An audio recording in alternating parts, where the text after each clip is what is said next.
Chapter 11, Section 3 in the 7th grade note-taking guide is entitled Sample Spaces. So what is a sample space? That's all the possible outcomes of an experiment. We've spent the last 2 sections talking about experiments and experimental probability. When we take all these results that we have and lump them together, that's the sample space. All the different things that could happen make up a sample space. So what does that mean to us?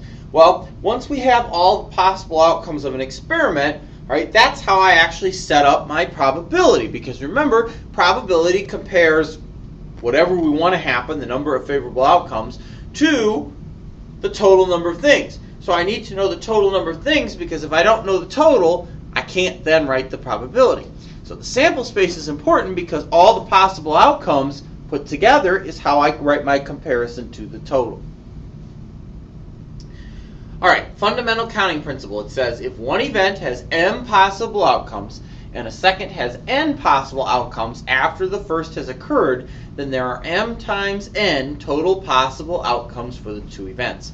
So what they're saying here is if I know the probability of whatever happening, and I know the probability of a second whatever happening, if I want to find the probability of those 2 happening together, I'm going to take the probabilities of those 2 whatevers and multiply those fractions together, and that's how I'm going to come up with the combined probability. That's what the fundamental counting principle says. It says if I know 2 probabilities, I want to know the probability of them happening together, I simply multiply.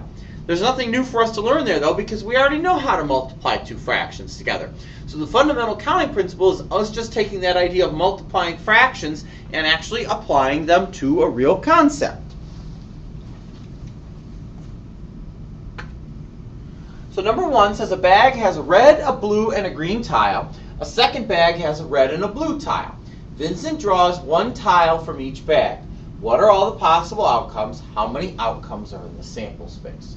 So what they're asking us to do here is to actually list what all the possible outcomes are and then state how many actual outcomes there are.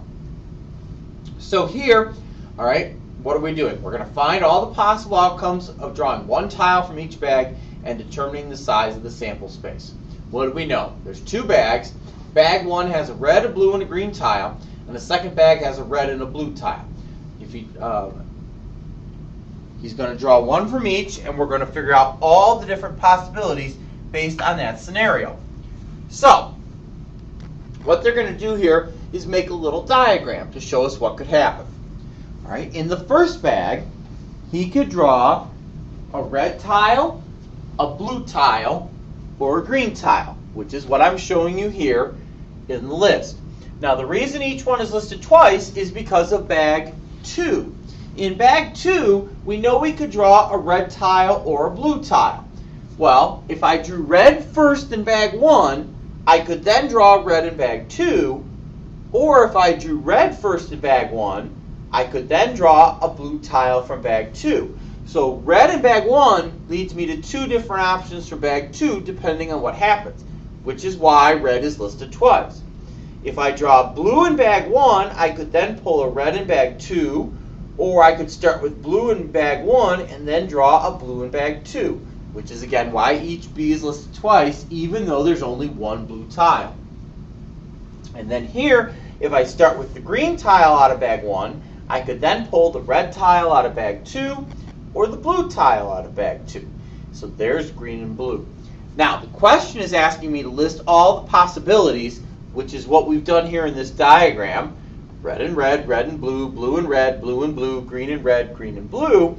And then it's asking me how many outcomes are in the sample space. Well, from that list that I just read, there's 6 different mix-ups that can happen there. So there's 6 outcomes in the sample space.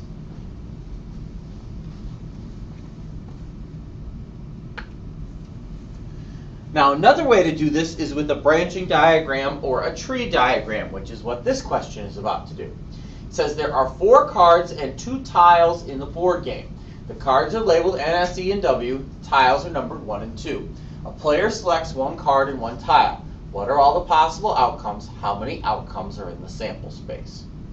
So what you do in a tree diagram or a branching diagram is not unlike what we did when we did greatest common factor. The difference is, instead of each number related to what's above it, or each spot related to what comes above it, each level here is based on what's in that option level. For instance, the first thing I can pull is N, S, E, or W from the cards. So across level 1, they list N, S, E, and W. Then in level 2, what I can do is I can pull a tile number 1 or 2. So underneath each one of those options, I have to list 1 or 2.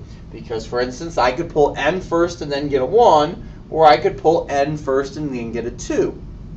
But what if I don't get N first? What if I get S first? Well, I could still, after I could pull S, get the 1, or after I pull S, get a 2. And the same logic applies for E and W. What we do then is we list these together. N in 1, N in 2, S in 1, S in 2, E in 1, E in 2, W in 1, W in 2, and that's my list of my possibilities. How many outcomes are in the sample space? Well, there's 8 options there, as we see in the gray boxes, so there's 8 possible outcomes in the sample space.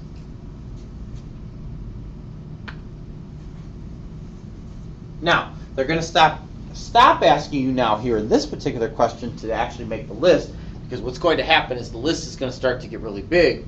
All they want here is the number, which is where we actually use that definition of the fundamental counting principle. It says carry rolls 2 1 through 6 number cubes. How many outcomes are possible? So what we know here is that the first number cube has 6 options. 1, 2, 3, 4, 5, and 6. The second number cube has an equal number of options, 6 options.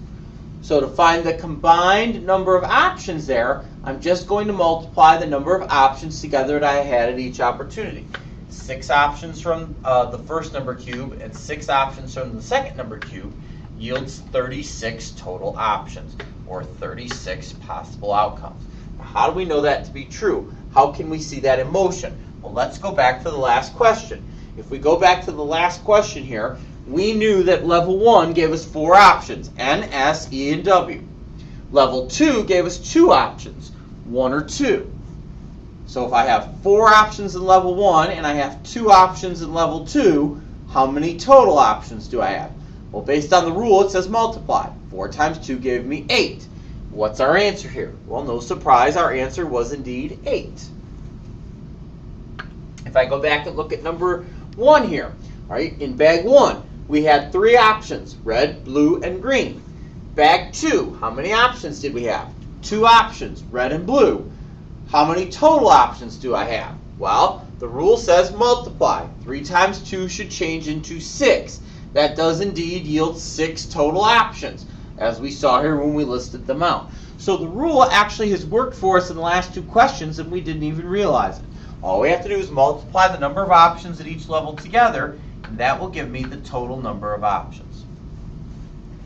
So this one says Darren has 2 bags of marbles. One is a green and a red, the second has a blue and a red. Darren draws 1 marble from each bag. What are all the possible outcomes? How many outcomes are in the sample space?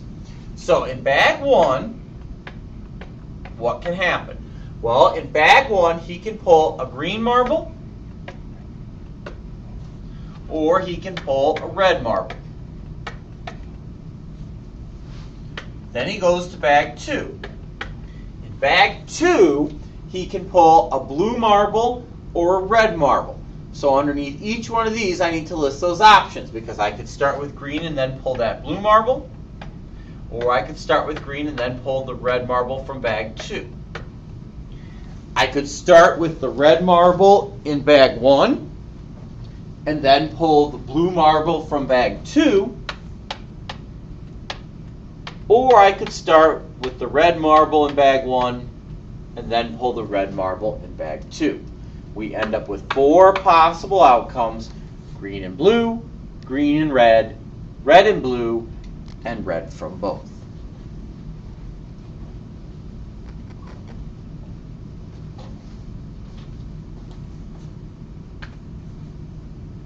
There are 2 marbles and 3 cubes in a board game. The marbles are black and red. The cubes are numbered 1, 2, and 3. A player randomly selects 1 marble and 1 cube. What are all the possible outcomes? How many outcomes are in the sample space? So again, they're practicing with us making a tree diagram, which is one of the things they're going to emphasize in the homework tonight here.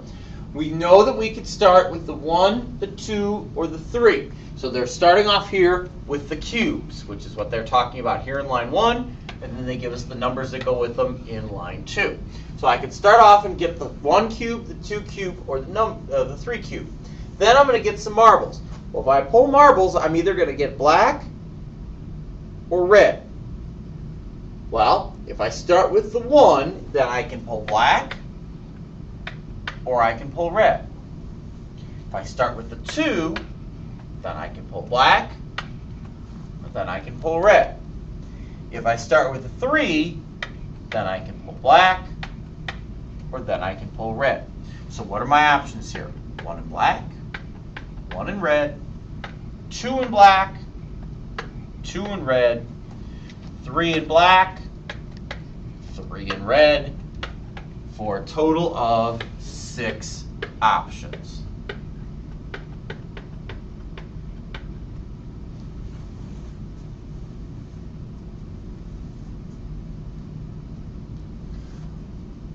All right, let's look at the last one here. It says Juan tosses a coin and rolls a number cube. How many outcomes are possible? So they're not asking for a list, they just want to know how many options there are. Well, if he tosses a coin, there's 2 options there, heads or tails. And if he rolls the number cube, there's 6 options there. 1, 2, 3, 4, 5, or 6. So 2 options and 6 options changes into 12 options. We can go ahead and list them if we wanted to verify.